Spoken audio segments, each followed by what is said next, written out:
أجواء حملة أنا سوري وبيتي تركيا. بسم الله الرحمن الرحيم. كما وعدناكم في حملة أنا سوري بيتي تركيا، فقد باشرنا بالعمل بالحملة في إقليم هاتاي. ابتداء من اليوم بدأنا إن شاء الله تعالى بتوزيع العينات التي ذكرناها لكم في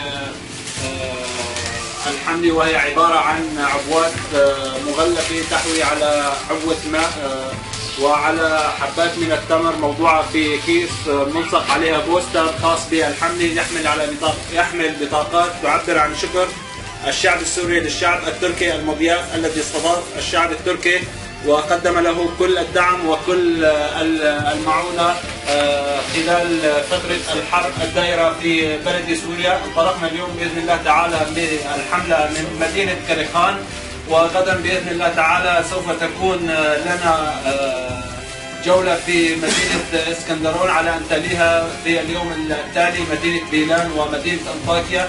كما أنه اليوم تزامنا مع عملنا هذا يجري التوزيع في كل من مدينة قيصرة ومدينة غازي عنتاب. بإذن الله تعالى نتمنى من رب العالمين أن يكتب لحملتنا النجاح وأن تحقق أهدافها، وأهم هذه الأهداف هو رد جميل وشكر وعرفان للشعب التركي العظيم، هذا الشعب المعطاء القيم الذي دعمنا وقف معنا وقفة إنسانية لن ننساها بإذن الله تعالى.